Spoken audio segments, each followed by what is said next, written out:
not possible when we go online. So try to continue speaking even if I am not checking, or it's for your own good, because actually speaking, when I give you time to speak, it's not I cannot afford it all the time, because we have to keep with the curriculum, with the program. So I cannot, otherwise I won't have time to finish the portion. So when I give you time to speak, please try to speak. Alors, there is the verb faire that is a little tricky, it's irregular. So I give it to you here. Donc, even, so don't say je faisais, c'est je faisais. Even if it is AI, it's e. Donc je faisais, tu faisais, il faisait, nous faisions, vous faisiez, il faisait. D'accord? Donc, try to remember it's an irregular one. And yes, you need to know it. D'accord? Faire. Voilà. Ok, est-ce que vous avez des questions pour l'imparfait? Ça va? Oui? Donc aussi, rappelez-vous les connecteurs logiques. Hein. Par exemple, donc on a vu la dernière fois que vous aviez le... Alors,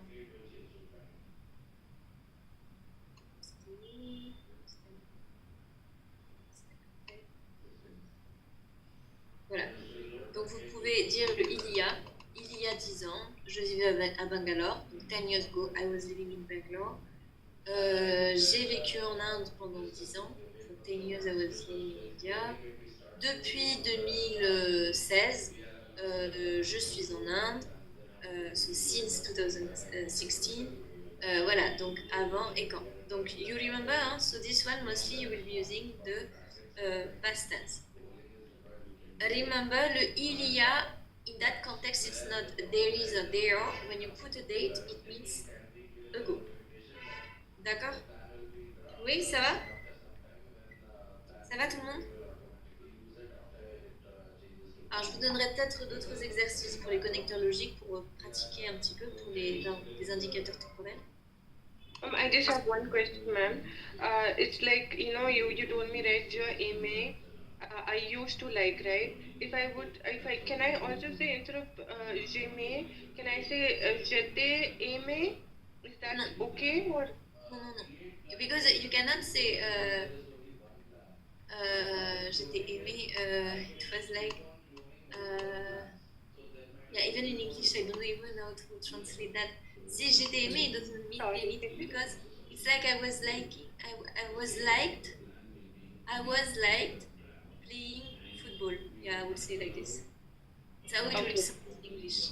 Okay. So either you say j'aimais jouer au badminton, par exemple. Autrement, vous allez dire je jouais au badminton. And even here, you have a slight difference. If I say j'aimais jouer, c'est I used to like. I was liking playing badminton. Well, okay, yes, but yeah. Otherwise, if you say je jouais au badminton, I used to play badminton. Okay. Just Pranati, you understood or no everything? Madam, the first one means I like to play badminton. The next one is I played badminton. No. I used to like. Playing badminton. Well, je joue au badminton. I used to play badminton. And remember, everyone, here, so you will have the pronunciation a, but it is because it is infinitive, huh? And it is verb of the first group, so that's why it sounds like a.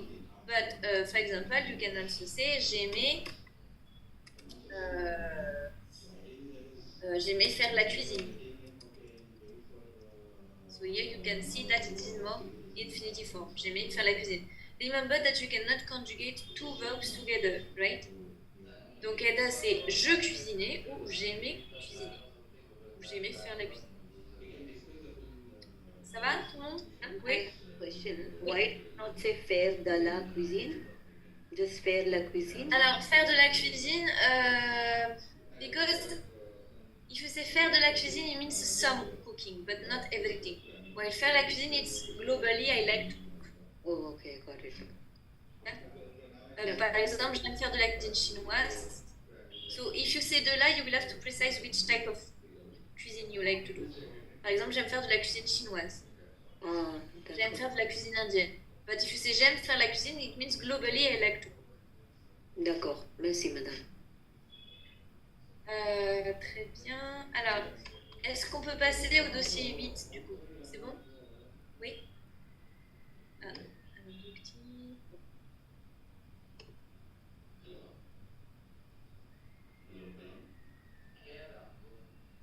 Bonjour Yuki. So Yuki, I think you tried to join sooner, but actually we were in a group section, so that's why.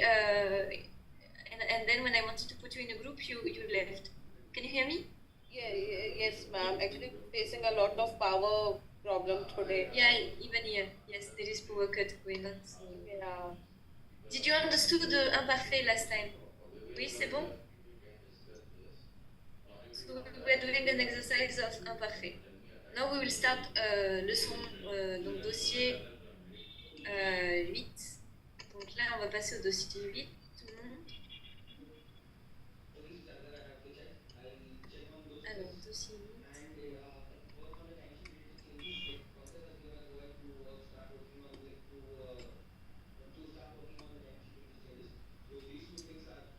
Donc, dossier 8, c'est nous organisons une soirée française. Alors, donc la petite question pour participer un peu. Donc, à votre avis, quel type de soirée organisent les Français? Des soirées déguisées avec des costumes, plutôt des soirées internationales, ou mondaines, on va dire, ou alors des soirées plutôt jeux de société. Alors, à votre avis?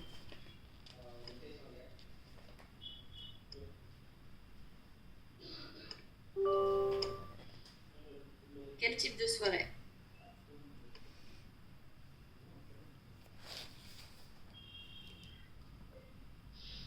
Celebration.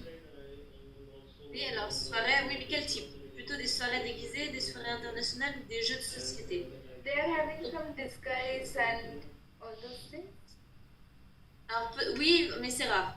Franchement, les soirées déguisées. Soirées déguisées, c'est pas fréquent. Alors, souvent, on fait des soirées. C'est quoi déjà? Alors, parfois, il arrive qu'on vous demande de faire une soirée à thème. Donc, une soirée à thème, donc, par exemple, ça va être une soirée. Et là, dans ce cas-là, vous allez porter un détail qui est en lien avec le thème. Donc, parfois, oui. Mais soirée complètement déguisée, c'est pas très fréquent. Les soirées internationales, à votre avis, est-ce qu'il y a beaucoup de soirées internationales en France?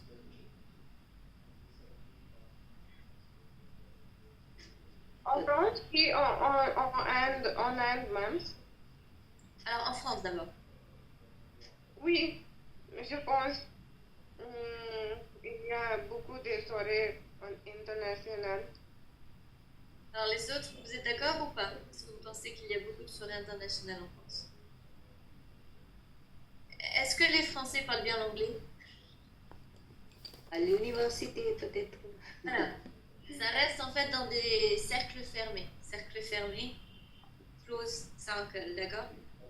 Donc, dans des cercles fermés, peut-être. Donc, oui, quand c'est l'université. Sinon, quand, par exemple, vous avez des professions comme chercheurs ou des professions qui travaillent avec des entreprises étrangères, oui. Mais sinon, en règle générale, pas trop, et ça dépend des villes. Paris, peut-être que oui, vous avez beaucoup d'étrangers. Mais si vous allez dans d'autres petites villes, des soirées internationales, ce n'est pas très fréquent. Après, est-ce qu'à votre avis, ils font des soirées jeux de société? Oui. Oui, ça c'est très fréquent. Alors ça dépend des familles, mais en général, oui. Quand vous avez des soirées avec des amis, quand vous avez des soirées même juste comme ça pour se voir, souvent vous allez avoir les jeux de société. Donc jeux de société, vous vous rappelez jeux de société? A young society. Games, no? Yes. Board games. Like Play- last time, Hindu ma'am, she showed you that in the library. You were having, you can play them. I well- saw draw and then I saw the like some games, so I connected the dots. Voilà. Ici, vous voyez, ils sont en train de jouer aux petits chevaux, peut-être, ou au Monopoly. Donc voilà. Alors, est-ce qu'en Inde, quels sont les types de soirées en Inde? Comment sont les soirées en Inde, en général? Pour manger. Il a dit. D'accord, oui. C'est beaucoup. Oui. Pendant le matin, il y a des soirées internationales. Et dans la nuit, il y a des soirées dégustées. D'accord. Vous voulez dire en journée? En journée, c'est plus. Mais là, on parle toujours donc de soirée. Hein. Soirée, donc party, mais qui sont organisées le soir. Oui, C'est oui. une sorte de fête. Oui. Vous voyez, la différence, c'est que la fête et soirée can be almost same. We can translate it into party. But if I'm using the term soirée, automatically it will be in evening. It cannot be in daytime. Oui. Alors, en Ma'am, Inde, des soirées internationales aussi pendant le soir? oui, que it is what I'm telling. Ok.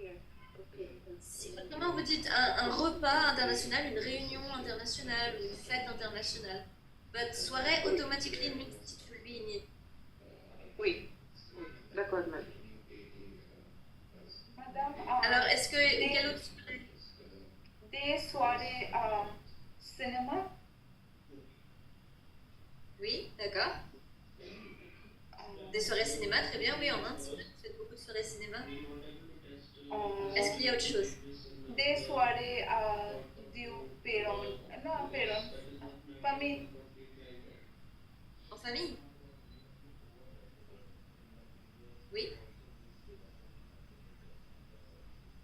Alors ensuite, donc maintenant on va regarder. Vous faites du tourisme en France. Alors, donc par exemple, à votre avis, si vous êtes touriste, est-ce que vous pouvez dîner chez des Français, prendre le petit déjeuner chez des Français, ou alors visiter un marché avec des Français? À votre avis, qu'est-ce qui est possible? C'est tout. Même, j'aime beaucoup. Ah oui, mais qu'est-ce qui va être plus facile? Est-ce que ça va être plus facile de dîner chez des Français, de petit déjeuner chez des Français, ou alors de visiter un marché chez des Français? C'est un marché avec des Français, madame. Au début, ça va être plus visiter quelque chose avec eux. Après, ils peuvent peut-être vous inviter à dîner. Mais alors, le petit déjeuner, non. I mean, pourquoi? Oui. Alors, parce que déjà, le petit déjeuner en France, c'est assez tôt, le matin. I mean, except on weekends. On weekends, it will be late, but I mean, for us, breakfast is not as important than it is for Indians. C'est-à-dire qu'en France, vous avez beaucoup de Français qui ne prennent pas de petit déjeuner. Oui. Même s'ils déjeunent, c'est très vite. Ils ne prennent pas le temps pour déjeuner. Et le week-end, vous savez, les Français ils vont pas aimer être bousculés. Bousculés, ça veut dire pressurized. They like to take that time. Donc, if they invite you in the morning, for them it will feel like a pressure. You know, oh, they have to get ready when you will be coming and all. So for breakfast, it's very rare. To be honest with you, for me, it happened only once as a French person that I was invited for a breakfast. Only once. And it was actually with some, and basically, and they were not French people in the sense metropolitan French people. They were coming from Antilles. So Antilles, you know, it's an island close by to Caribbean Sea. So they were French, but not from metropolitan France, and so the culture is a little different. And it is the only family where in France I was invited for a breakfast. And I still remember because I was shocked to be invited for a breakfast.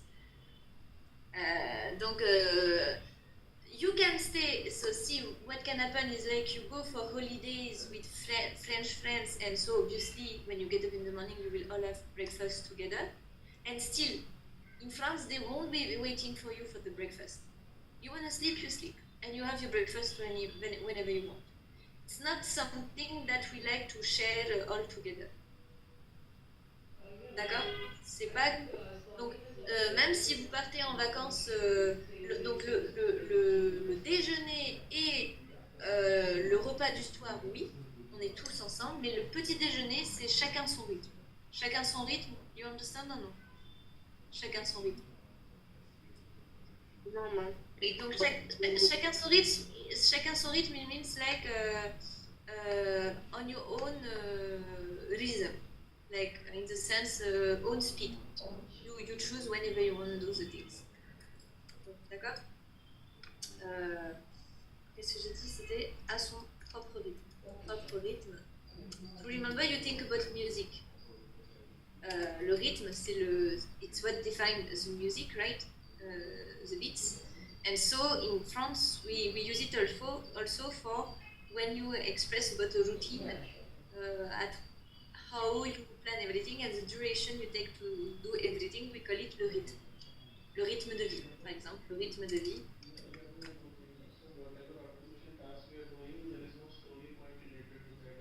D'accord? Oui, ça va? Donc là, c'est... La routine is a même sentence, madame. Non, c'est pas la même chose.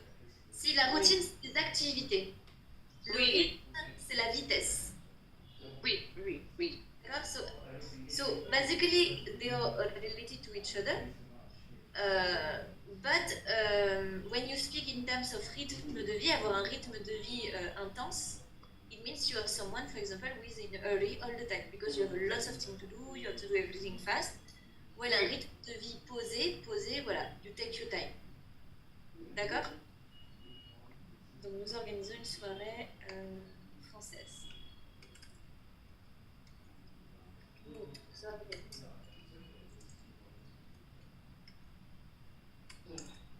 Une soirée.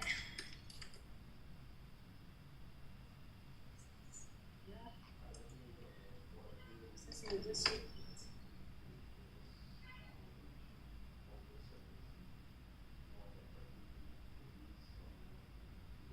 D'accord, donc là, le rythme de vie, c'est plus la vitesse.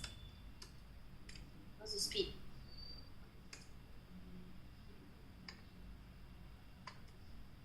Ok, donc on va pouvoir commencer avec... alors, donc ça, on va le laisser passer. Hein,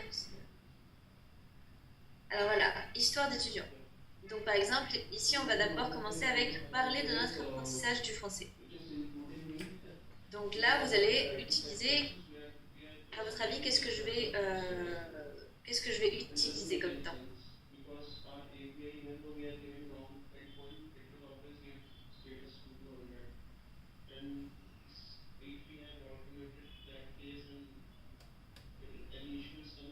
Donc ici, vous allez utiliser du présent et aussi du passé. Parce que votre apprentissage, ça concerne... Mais vous allez peut-être aussi utiliser du futur. Donc maintenant, vous voyez, vous pouvez utiliser les trois temps. Si je parle de ce que j'ai déjà fait, j'utilise du passé composé ou même peut-être un peu de l'imparfait. Ensuite, présent, là, c'est pour où je suis maintenant dans mon apprentissage. Et le futur pour qu'est-ce que je vais faire après dans mon apprentissage du français. D'accord? Oui. Donc, par exemple, si avant, donc là, vous allez utiliser plus passé composé ou alors imparfait. Maintenant, aujourd'hui, hein,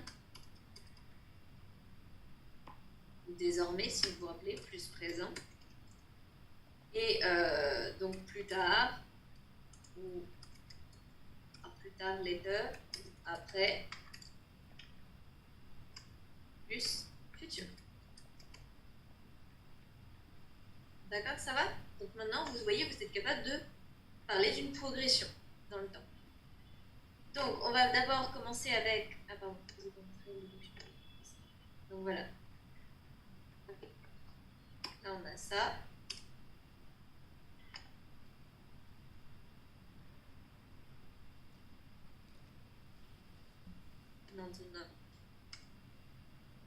on a bien sûr le plus tard. Donc, je vous rappelle, hein, l'apprentissage, c'est le processus d'apprendre. Donc, tout d'abord, qu'est-ce qu'on va faire? On va écouter le témoignage et vous devez identifier de quoi parle le témoignage.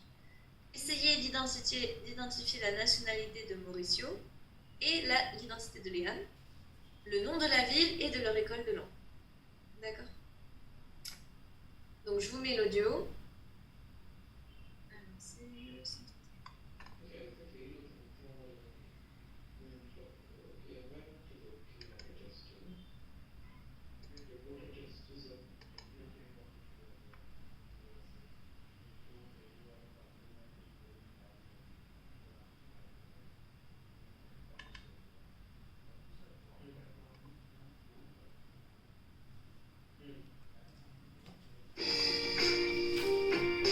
Leçon 4.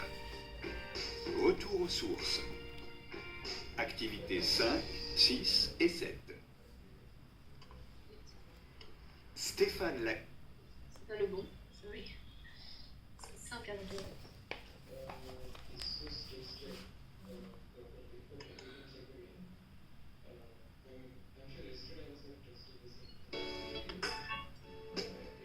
Dossier 8. Nous organisons une soirée française. Leçon 1. Histoire d'étudiants. Activités 1, 2 et 3. Bonjour Mauricio. Vous êtes mexicain et vous avez décidé d'apprendre le français en France, ici, au Collège international de Cannes. Pourquoi ce choix? Et que pensez-vous de cette expérience? Je suis venu à Cannes parce que mon père a étudié le français ici il y a 30 ans. Quand j'étais enfant, il parlait beaucoup de cette expérience. Il gardait un très bon souvenir de son séjour. Il était nostalgique. Ça me faisait rêver. Et voilà, aujourd'hui, je suis là moi aussi. Je ne parlais pas du tout français quand je suis arrivé. J'ai beaucoup appris depuis. En classe, on a souvent travaillé en groupe. On a fait beaucoup de progrès. Au début, c'était un peu difficile, mais les profs expliquaient très bien et leurs cours étaient très dynamiques. Bonjour Léane. Vous êtes américaine. Vous travaillez dans une organisation internationale de développement. Pourquoi êtes-vous venue à Paris pour étudier le français? Et comment ça s'est passé? Avant d'arriver à Paris, je travaillais à Washington. Je conseillais des entreprises installées en Afrique. J'ai vécu en Afrique anglophone, mais je veux vivre et travailler en Afrique francophone. Alors, j'ai décidé de venir prendre des cours ici, à Paris, parce que mes amis m'ont recommandé l'école ELFE. Je prends des cours particuliers. C'est une bonne manière de faire beaucoup de progrès. Et il y a d'excellents professeurs. Alors, je vous remets une deuxième fois, peut-être? Oui? Et ensuite, on l'écoutera en section. Dossier 8. Nous organisons une soirée française.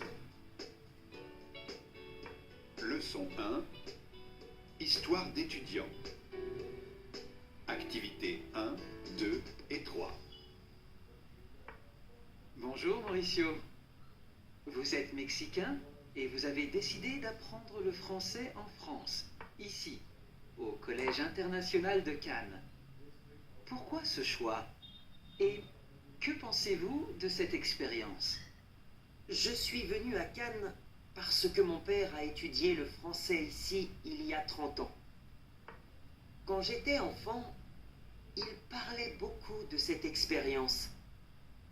il gardait un très bon souvenir de son séjour. Il était nostalgique. Ça me faisait rêver. Et voilà, aujourd'hui, je suis là moi aussi. Je ne parlais pas du tout français quand je suis arrivé. J'ai beaucoup appris depuis. En classe, on a souvent travaillé en groupe. On a fait beaucoup de progrès. Au début, c'était un peu difficile, mais les profs expliquaient très bien et leurs cours étaient très dynamiques. Bonjour Léane. Vous êtes américaine. Vous travaillez dans une organisation internationale de développement. Pourquoi êtes-vous venue à Paris pour étudier le français? Et comment ça s'est passé? Avant d'arriver à Paris, je travaillais à Washington. Je conseillais des entreprises installées en Afrique. J'ai vécu en Afrique anglophone, mais je veux vivre et travailler en Afrique francophone. Alors, j'ai décidé de venir prendre des cours ici, à Paris, parce que mes amis m'ont recommandé l'école ELFE. Je prends des cours particuliers. C'est une bonne manière de faire beaucoup de progrès. Et il y a d'excellents professeurs.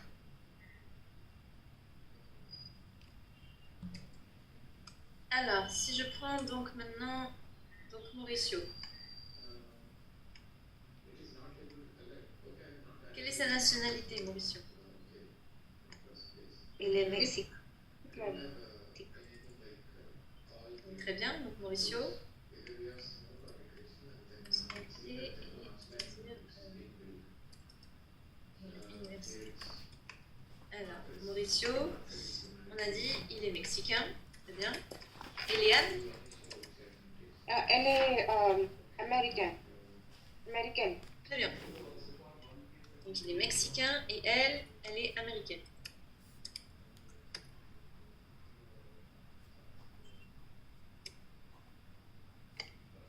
Elle est américaine. Ensuite, quoi d'autre? Alors, où est-ce qu'il étudie, Mauricio?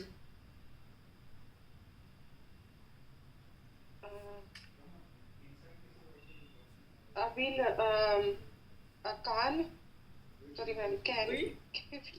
À Cannes, mais plus particulièrement où ça? Où ça à Cannes? Nabil est famous pour la fête Cannes. Oui, Festival de Cannes. Alors, mais où est-ce qu'il étudie à Cannes? Est-ce qu'il étudie dans une université? Maurice. Et... Alors, écoutez bien. Leçon 1. Ici, au Collège international de Cannes. Oui. Donc, où ça? Au collège international de Voilà. Cannes. International.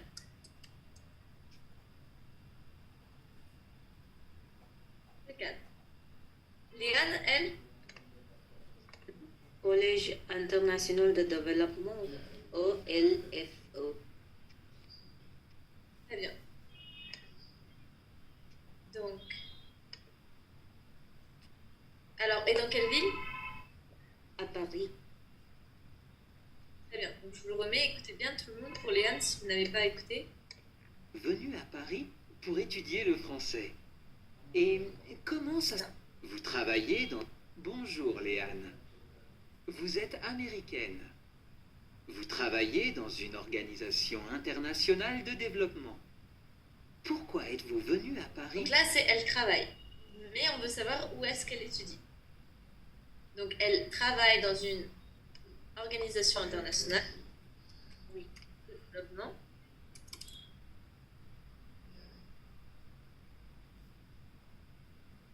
International de développement. Et en même temps, elle étudie le français. Donc là, où est-ce qu'elle étudie le français? Écoutez bien. Mais je veux vivre et travailler en Afrique francophone. Alors, j'ai décidé de venir prendre des cours ici, à Paris, parce que mes amis m'ont recommandé l'école ELFE.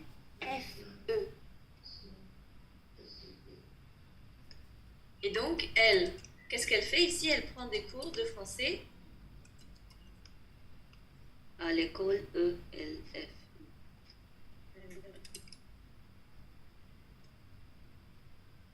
à l'école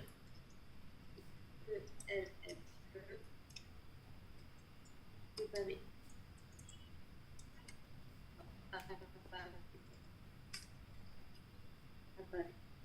D'accord? Donc là, on a deux situations différentes. Maintenant, ce qu'on vous demande, donc l'autre question qu'on vous pose, c'est donc choix de la ville, on y a répondu. Alors, maintenant, on vous demande par contre le choix. Donc, pourquoi ce choix? Donc, pourquoi ce choix?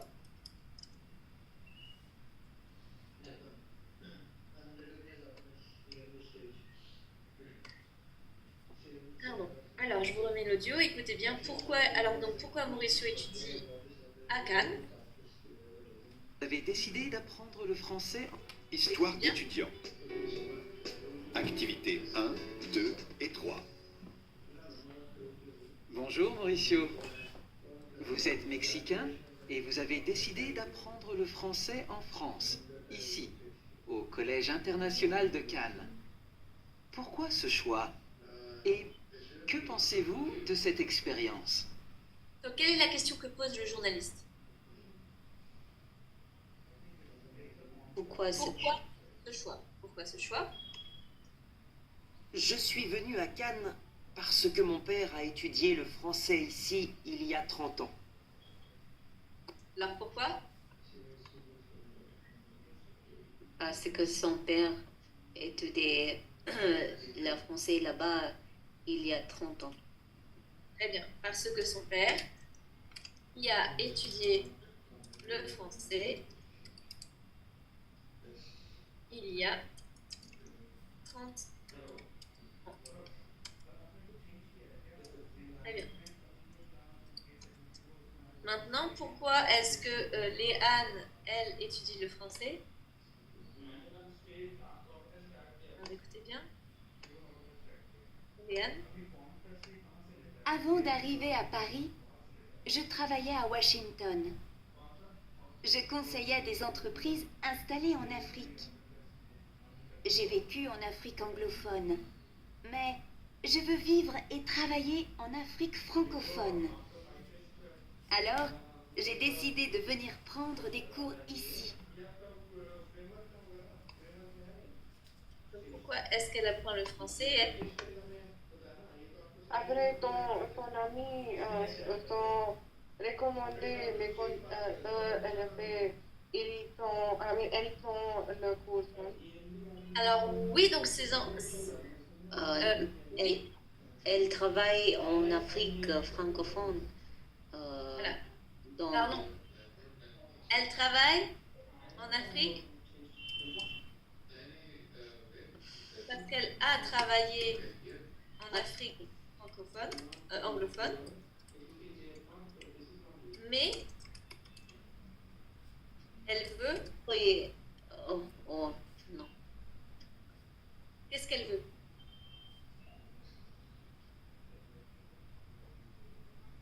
Elle veut travailler en Afrique francophone. En Afrique francophone. Oui. D'accord? Donc, elle, c'est différent, c'est un choix plutôt. Si vous voyez, pour Mauricio, c'est un choix plutôt émotionnel, familial, tandis que elle, Léane, c'est plus un choix stratégique, d'accord? Professionnel. Donc, voilà. Et bien sûr, Rupini, on peut aussi rajouter, donc pourquoi cette école? Parce que, alors écoutez bien, elle dit À Paris, parce que mes amis m'ont recommandé l'école ELFE. donc parce que ses amis lui ont, alors on peut dire elle étudie ici, parce que ses amis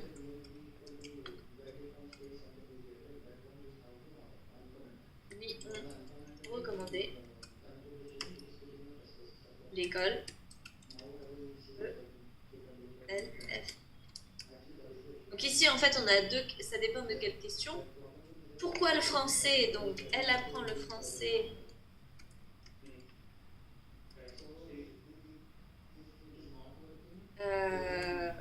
parce que elle veut travailler en Afrique, elle a travaillé en Afrique anglophone et maintenant elle veut travailler en Afrique francophone et elle étudie dans cette école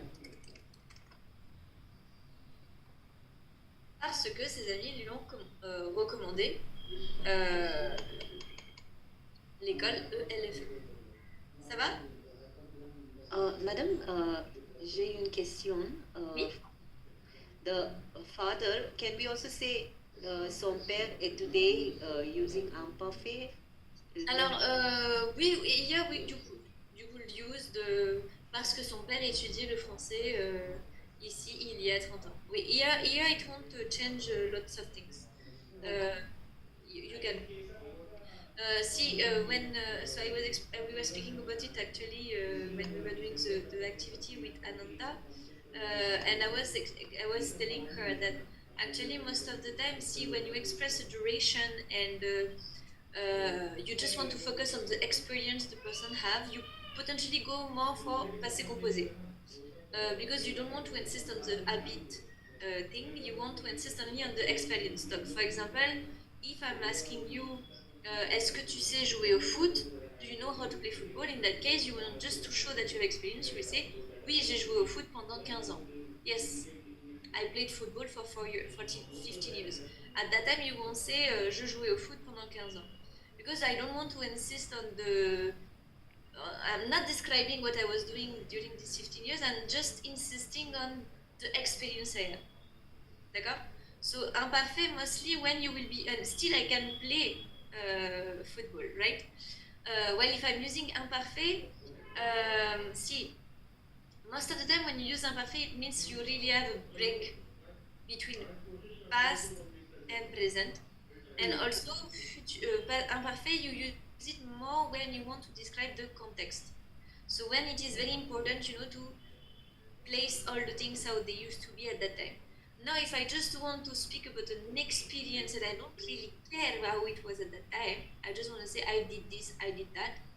In that case, even if it was for a long duration, I will be using more passé composé. D'accord. D'accord.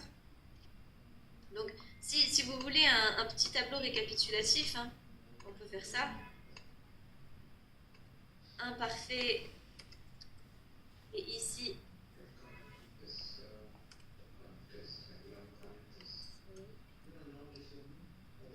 passé composé.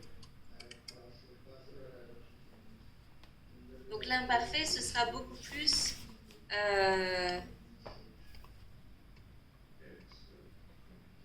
donc pour la description d'un contexte, d'accord, description d'une situation, on va dire.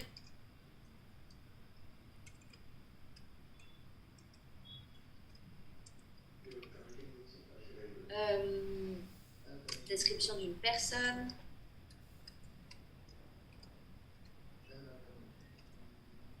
Insister sur des habitudes dans le passé.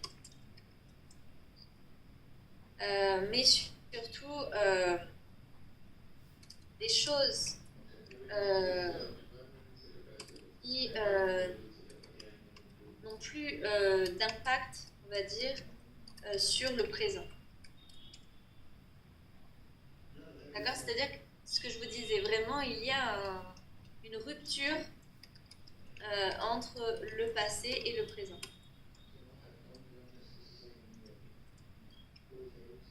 D'accord? Alors que le passé composé, lui, ce sera beaucoup plus pour des actions. Donc, donc par exemple, partager une expérience.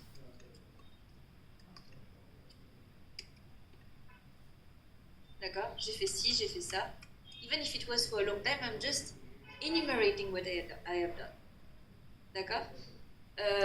Partager, donc après, pour des actions successives dans le passé.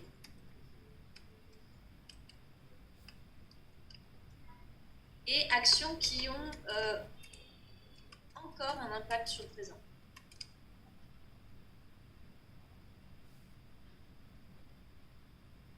D'accord? Et qui ne sont pas forcément révolues. C'est-à-dire, par exemple, alors si, I will give you 2 examples. Si je sais, j'ai aimé parler avec toi. Et if I say, j'ai aimé parler avec toi. According to you, what is the difference between these 2 sentences? I liked to talk to you. I used to like talking to you. Yes. So in that context, it will be this. You will say it à la fin d'une conversation. Okay. It was nice speaking to you. D'accord? So punctually. Okay. Ah, j'ai aimé parler avec toi. Okay, you meet someone for the first time. You have a good talk. Say, oh, ok, au revoir. J'ai aimé parler avec toi. I liked it, having this discussion with you. Ouais, le j'aimais parler avec toi, et ben là, c'est plus un regret. Dans le sens, avant, on parlait. Avant, on se parlait. Mais maintenant, on ne se parle plus.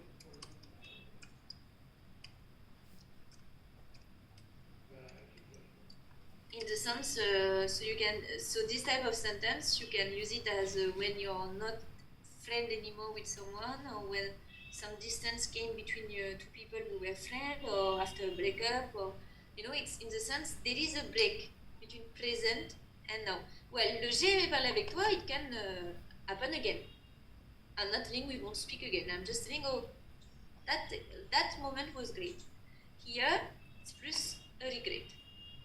Before it was like this, and now it's not happening anymore. Voyez la différence? Oui?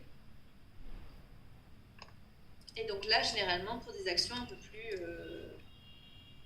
actions plus récentes. D'accord? Oui, ça va? Don't worry, and the use of imparfait et passé composé, especially in A2, they will re-explain you how to use it. It requires the practice also to master it. Donc ne vous inquiétez pas pour ça. D'accord? Alors, yes, so actually we made a mistake because this was the second session for that. Alors, we will take the break now because otherwise we won't have time to take a break. Donc, il est 39, hors 40, on va dire. On se retrouve à 50, on finira l'exercice. D'accord? Ouais? À tout de suite.